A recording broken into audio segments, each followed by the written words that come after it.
प्रदेश लेखपाल, यूपीपी और super TET के लिए उत्तर प्रदेश सामान्य अध्ययन संबंधी हमारी क्लास चल रही है। पूरी प्लेलिस्ट में 3 वीडियो मैंने अपलोड कर दी हैं। आज चौथी क्लास है और चौथी क्लास में सबसे शुरू में लिखा गया है कि उत्तर प्रदेश के प्रमुख नगर, और प्रश्न पूछता है कि कौन सा नगर किस नदी के तट पर बसा हुआ है। तो सबसे पहले सबसे इंपॉर्टेंट जो उत्तर प्रदेश की नदी है वह है गंगा नदी। प्रदेश की सबसे महत्वपूर्ण नदी गंगा नदी के तट पर बसा हुआ शहर सबसे पहला है बिठूर। बिठूर पड़ता है कानपुर में। कई बार एग्जामिनर ने प्रश्न पूछा है, मैं आगे भी पढ़ाऊंगा कि महर्षि वाल्मीकि जी का आश्रम कहाँ स्थित है, तो आंसर बिठूर में है। महर्षि वाल्मीकि का आश्रम बिठूर में है, कानपुर में। और कानपुर किस नदी के तट पर है, तो आंसर गंगा नदी के तट पर है। आपको याद हो कि कानपुर वह शहर है जो शहर सबसे ज़्यादा गंगा नदी को प्रदूषित भी करने वाला शहर है। इसके अतिरिक्त बिठूर हो गया, कानपुर हो गया, आगे लिखा है बलिया शहर। बलिया शहर वो शहर है जो बिहार और उत्तर प्रदेश के बीच सीमा बनाता है। उत्तर प्रदेश का सबसे पश्चिमी शहर बलिया है। बलिया को बागी बलिया के नाम से जाना जाता है और शेर ए बलिया के नाम से चित्तूर पांडे को। हाँ, ये चित्तूर पांडे वही चित्तूर पांडे हैं जिन्होंने भारत छोड़ो आंदोलन 1942 के समय में बलिया में समानांतर सरकार का गठन किया था। आगे लिखा गया है उन्नाव। उन्नाव गंगा नदी के तट पर बसा हुआ सुंदर सा शहर है। और एक और आना था कन्नौज। कन्नौज भी गंगा नदी के तट पर है। कन्नौज को इत्र नगरी के नाम से जाना जाता है। और एक और याद रख के जाइएगा आप, गाजीपुर। गाजीपुर भी किस नदी के तट पर है, तो आंसर गंगा नदी के तट पर। कल की वीडियो में मैंने कवर कराया। थोड़ी सी आवाज गूंज रही है, थोड़ा साउंड सेट करते हैं। हाँ, तो मैं आपको बता रहा था कि जो गाजीपुर है, गाजीपुर किस नदी के तट पर बसा हुआ सुंदर सा शहर है, गंगा नदी के तट पर बसा हुआ शहर। गाजीपुर में मैंने आपको बताया कि उत्तर प्रदेश में सबसे ज़्यादा अफीम का उत्पादन, कल की वीडियो में कवर किए थे कि अफीम का उत्पादन सबसे ज़्यादा होता है बाराबंकी में, और जो अफीम की फैक्ट्री है वो गाजीपुर में है। गाजीपुर गंगा नदी के तट पर बसा हुआ है। बिठूर कानपुर महर्षि का वाल्मीकि का आश्रम गंगा नदी के तट पर है। बलिया शेरे बलिया, बलिया के बाद गंगा नदी चली जाती है बिहार में, गंगा नदी के तट पर है। और उन्नाव शहर गंगा नदी के तट पर।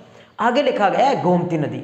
गोमती नदी उत्तर प्रदेश की एकमात्र ऐसी नदी है जिस नदी का उद्गम मैदान में है, अर्थात अन्यथा उत्तर प्रदेश की ज़्यादातर या सारी नदियाँ किसी न किसी पहाड़ की चोटी से निकलती हैं, चाहे वो वर्षा के रूप में आती हो या फिर पहाड़ों से बर्फ पिघल करके आती हो।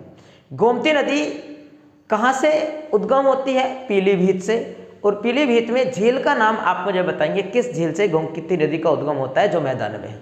सुंदर सा शहर लखनऊ गोमती नदी के तट पर बसा हुआ शहर है। लखनऊ वही शहर जिसको लक्ष्मण सेन के द्वारा बसाया गया। और जौनपुर गोमती नदी के तट पर बसा हुआ शहर। जौनपुर सबसे अधिक लिंगानुपात वाला शहर कौन सा है, तो आंसर जौनपुर है। और ये भी किस नदी के तट पर? गंगा नदी के तट पर। किसने बसाया? फिरोज शाह तुगलक। फिरोज शाह तुगलक के द्वारा बसाया गया। जौनपुर, हिसार, फिरोजाबाद, फतेहाबाद, ये 4 प्रमुख शहर फिरोज शाह तुगलक ने बसाए। फिरोज शाह तुगलक भारत में ऐसा सुल्तान जिस सुल्तान ने सबसे ज्यादा नगर बसाए, याद कीजिए आप। लेकिन सबसे पहले नगर बसाने की शुरुआत की थी तो फिरोज शाह तुगलक से पहले आया एमबीटी, और एमबीटी से पहले आया था जीएसटी, गयासुद्दीन तुगलक। उसने भारत में सबसे पहले नहर बसाई, नहरों का निर्माण कराया और नगर बसाए। उसके द्वारा बसाया गया एक नगर, एग्जामिनर आपसे पूछता है, उसके द्वारा बसाया गया नगर था तुगलकाबाद। एग्जामिनर बार बार आपसे यही पूछेगा, इन्होंने से कौन सा नगर फिरोज शाह तुगलक ने नहीं बसाया, तो हिसार भी बसाया, जौनपुर भी बसाया, फिरोजाबाद भी बसाया, लेकिन तुगलकाबाद को नहीं बसाया। आगे क्या कहते हैं? जौनपुर को पूर्व का सिराज कहा जाता है। जौनपुर को सुल्तानपुर, ये भी किस नदी के तट पर है? गोमती नदी के तट पर। लखनऊ, जौनपुर और सुल्तानपुर। लखनऊ, जौनपुर और सुल्तानपुर, ये गोमती नदी के तट पर हो गए। सरयू नदी के तट पर अयोध्या। सरयू नदी, अयोध्या सरयू नदी के तट पर है। ये आसान इसी वाला लिख दिया है। बहुत ज्यादा पूछा जा चुका है कि गोरखपुर किस नदी के तट पर है? राप्ती नदी के तट पर। गोरखपुर सबसे ज्यादा गेहूं का उत्पादन करता है। कल की वीडियो मैंने कवर किया था ये प्रश्न कि गोरखपुर सबसे ज्यादा गेहूं का उत्पादन करता है। और गोरखपुर किस नदी के तट पर है, तो आंसर राप्ती नदी के तट पर। अच्छा, एक प्रश्न और याद कीजिएगा कि गोरखपुर किसके लिए प्रसिद्ध है, तो गोरखपुर जाना जाता है टेराकोटा के लिए। टेराकोटा होता है कि आग में पका हुआ जो भी सामान है, चाहे मिट्टी के खिलौने हैं, मिट्टी के बर्तन हैं, मिट्टी का सामान बनाया, उसको आग में पकाया, पकाने के बाद जो प्रोडक्ट पका हुआ रेडी हुआ उसको क्या कहेंगे, उसको कहेंगे टेराकोटा। और टेराकोटा के लिए प्रसिद्ध शहर है गोरखपुर। गेहूं का उत्पादन सबसे ज़्यादा गोरखपुर। और मैंने आपको पिछली वीडियो में ही कवर कराया है कि गोरखपुर ही वो शहर है प्रदेश का जिस शहर में सबसे ज़्यादा वर्षा होती है। गोरखपुर में सबसे ज़्यादा वर्षा होती है। और कितना सेंटीमीटर गोरखपुर में वर्षा होती है, तो 184 सेंटीमीटर। क्या आप मुझे बता सकते हैं कि उत्तर प्रदेश में सबसे कम वर्षा वाला जो शहर है वो शहर है मथुरा। और मथुरा में कितना सेंटीमीटर वर्षा होती है, 57 सेंटीमीटर। मथुरा में एवरेज 57 सेंटीमीटर वर्षा होती है। और गोरखपुर में 184 सेंटीमीटर सबसे ज़्यादा होती है। पिछले दिनों मैंने बताया कि भारत में जो सबसे ज़्यादा वर्षा होती है, भारत में एवरेज वर्षा का औसत अंक है 120 सेंटीमीटर। पूरे विश्व का औसत वर्षा अंक है 97 सेंटीमीटर। भारत में सबसे कम वर्षा वाला स्थान है लद्दाख। और लद्दाख में वर्षा होती है 5 सेंटीमीटर। याद रखना, एक फैक्ट आप याद रखना, 5 सेंटीमीटर लद्दाख में वर्षा होती है। लद्दाख भारत का सबसे पूरी दुनिया भारत का सबसे शीत मरुस्थल है। इसके बाद पूरी दुनिया में जो सबसे ज़्यादा वर्षा होती है मासराम मेघालय में। मासराम मेघालय में वर्षा का एवरेज अंक है 1140 सेंटीमीटर। उसको भी याद रखेंगे। वर्षा को रेन गेज में मापते हैं और सेंटीमीटर में उसकी इकाई आती है निकल करके। आगे जहाँ 25 सेंटीमीटर से कम वर्षा हो उसको मरुस्थल की संज्ञा दे देते हैं। आगे रामगंगा नदी के तट पर बसे प्रमुख शहर पीतल नगरी मुरादाबाद है और बरेली। बरेली किसने, रामगंगा नदी के तट पर है। बताइए बरेली किस किस के लिए प्रसिद्ध है। दिया सलाई उद्योग के लिए प्रसिद्ध शहर है बरेली। दरी उद्योग के लिए प्रसिद्ध शहर है बरेली। सुरमा उद्योग के लिए प्रसिद्ध शहर है बरेली। और प्रसिद्ध है बांस के लिए। बांस, बरेली के बांस फेमस हैं। दिया सलाई यानी जो माचिस होती है उसके लिए प्रसिद्ध है। और दरी के लिए प्रसिद्ध है, सुरमे के लिए प्रसिद्ध है बरेली शहर। आगे लिखा गया कि गाजियाबाद किस नदी के तट पर है, तो हिंडन नदी के तट पर स्थित है गाजियाबाद। गाजियाबाद हिंडन नदी के तट पर है। बेहतरीन बेहतरीन है सारे, देखिएगा आप जरा एक बार नज़र गढ़ा करके इनको पढ़िए। मैं आपसे अभी पूछता हूँ कि कौन सा शहर किस नदी के तट पर है। चाहे तो आप ये जो मैं लिखा रहा हूँ ये आप एक अपनी नोटबुक में लिख सकते हैं सारे प्रश्न जो मैंने पिछले तीनों वीडियो कवर किए हैं और आज की भी। तो देखिएगा सबसे पहले आप पढ़ लो। मैं इधर की नदियाँ रफ कर दूं जरा।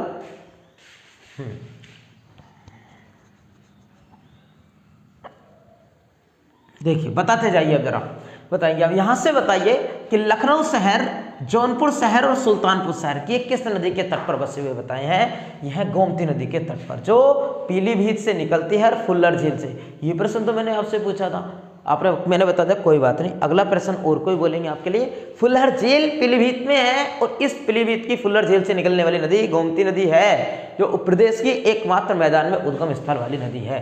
लखनऊ, जौनपुर और सुल्तानपुर ये तीनों ही सुंदर से शहर गोमती नदी के तट पर बसे हुए हैं। अयोध्या ये सरयू नदी के तट पर बसा हुआ शहर है। और गोरखपुर राप्ती नदी के तट पर। बताइए किसके लिए प्रसिद्ध बताया, टेराकोटा के लिए प्रसिद्ध बताया।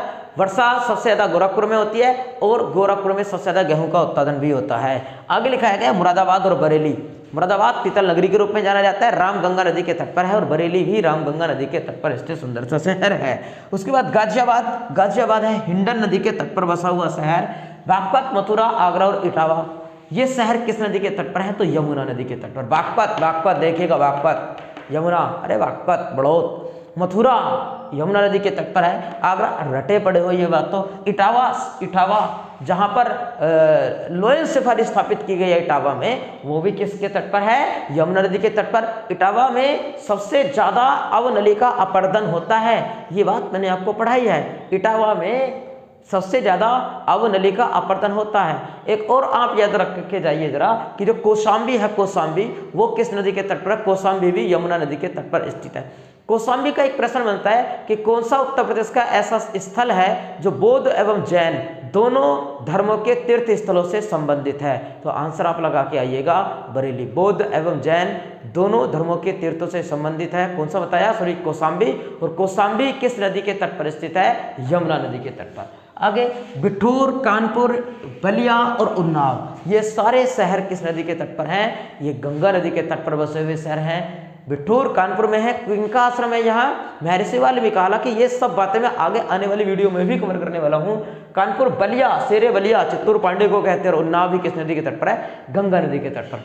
नेक्स्ट पेज लगाते हैं। एक और बताया मैंने आपको, एक शहर और बताया गाजीपुर किस नदी के तट पर है, वो भी गंगा नदी के तट पर है। कन्नौज बताया, कन्नौज इत्र नगरी कहते हैं कन्नौज को।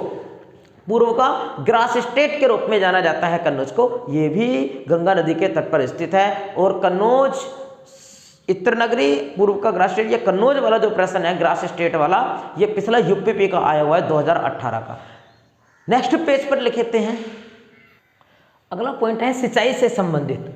उत्तर प्रदेश में सिंचाई का सबसे महत्वपूर्ण स्रोत है वर्तमान में नलकूप। एक जमाना था कि जब प्रदेश में सबसे ज्यादा सिंचाई नहरों के माध्यम से हुआ करती थी, लेकिन आज उत्तर प्रदेश का सिंचाई का सबसे बड़ा माध्यम बना हुआ है नलकूप। और प्रदेश में 71.2% भाग पर सिंचाई नलकूपों के माध्यम से की जाती है। आज उत्तर प्रदेश में सिंचाई का सबसे बड़ा माध्यम बना है नहर, और नहरों में 18.2% सिंचाई नहरों के माध्यम से की जाती है। प्रदेश का सघनता के मामले में देख रहे नलकूपों में जो सबसे ज्यादा सघनता है प्रदेश में, वो प्रदेश के पूर्वी भाग में है। प्रदेशों में नलकूपों की सबसे ज्यादा सघनता एग्जामिनर पूछेगा लेखपाल के एग्जाम में, तो आंसर लगा के आइएगा कि पूर्वी भाग में सबसे ज्यादा नलकूप है। उत्तर में नहरों के माध्यम से सिंचाई की जाती है। क्यों? कि उत्तर में जो हिमालय है और हिमालय से जो नदियां आती हैं उनसे नहरें निकाली गई हैं, इसके माध्यम से सिंचाई कर ली जाती है।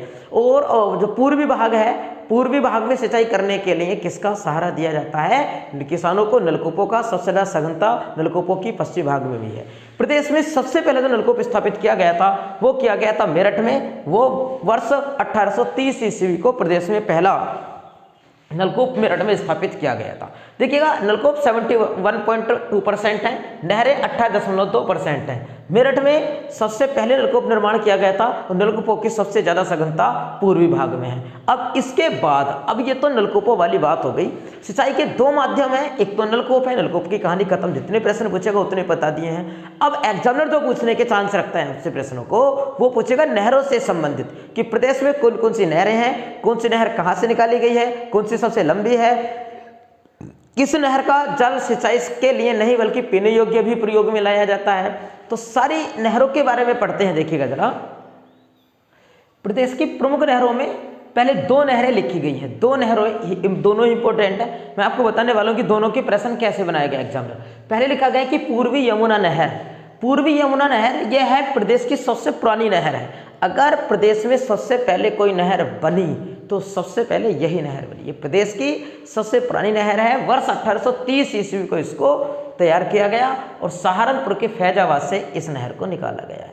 सहारनपुर के फैजाबाद से इस नहर को निकाला गया है।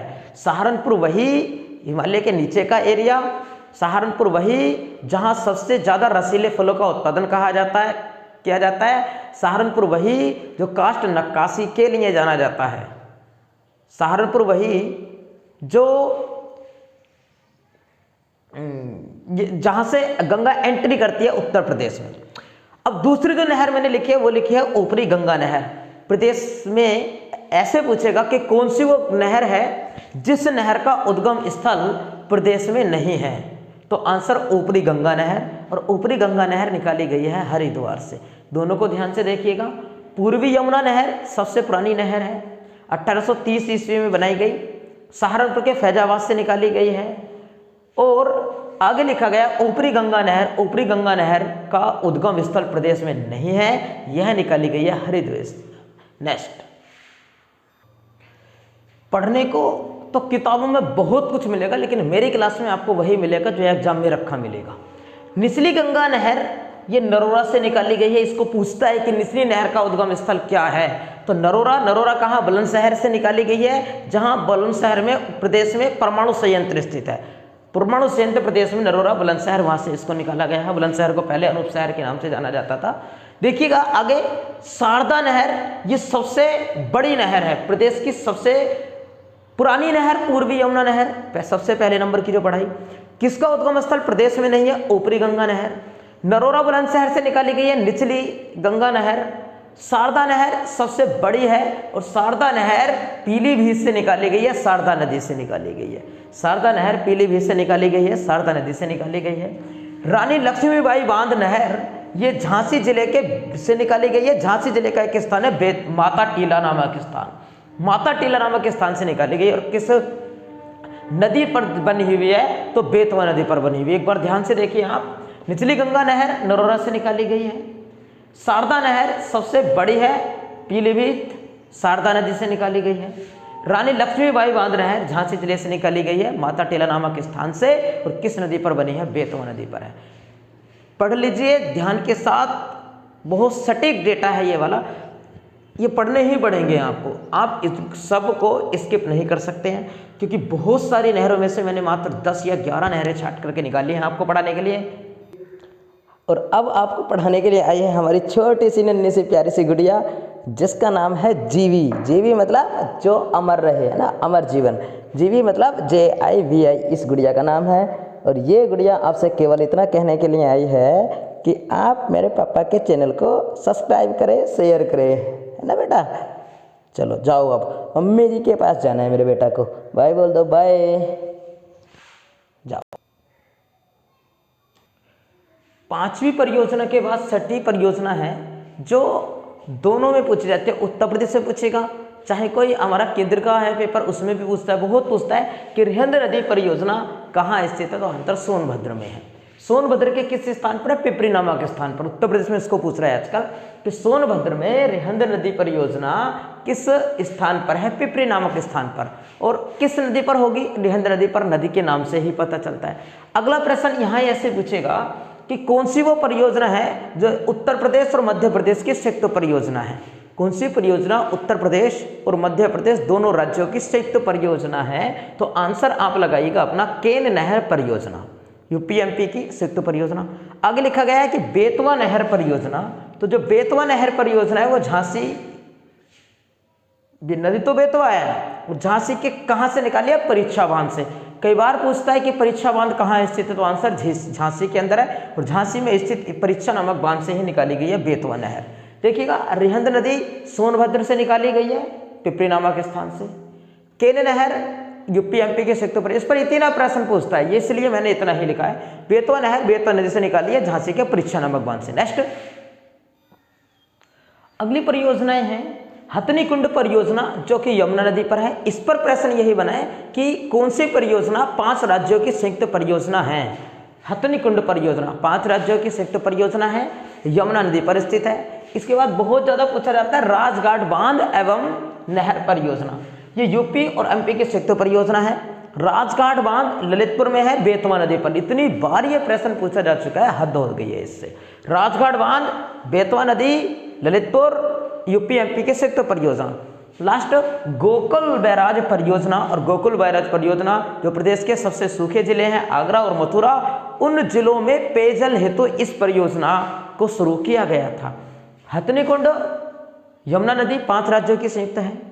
राजघाट बांध UP-MP के संयुक्त ललितपुर बेतवा नदी पर है। और गोकुल बैराज परियोजना आगरा और मथुरा, यह इसको लाया गया था पेयजल के लिए। उत्तर प्रदेश में सबसे कम नहरों को देखें तो प्रदेश में सबसे कम नहरों की जो लंबाई है वो अपने अमरोहा के अंदर है, और सबसे ज़्यादा जो नहरों की लंबाई है वो है बरेली में। सबसे ज़्यादा नहरें बरेली, सबसे कम अमरोहा में नहरों की लंबाई। एक फैक्ट और सुनिएगा जरा, एक फैक्ट और सुनिए। एग्जाम में आपसे पूछेगा कि प्रदेश का कुल बोए गए क्षेत्र का कितना प्रतिशत भाग सिंचाई पर निर्भर है? तो आंसर 23%। जितना उत्तर प्रदेश में अनाज बोया जाता है, खाद्यान्न फसलें बोई जाती हैं, उसका मात्र 23% ही ऐसा है जो सिंचाई करके प्राप्त किया जाता है, बाकी का वर्षा पर निर्भर रहता है। आज के लिए इतना ही, मिलते हैं आपसे नेक्स्ट वीडियो में। और वीडियो को ज़रूर शेयर करें, आप फ्रेंड्स को ज़रूर शेयर करें। आप जहाँ भी पढ़ते हैं आपका दायित्व बनता है कि आप अपने फ्रेंड्स के मोबाइल फ़ोन में चैनल को सब्सक्राइब करें।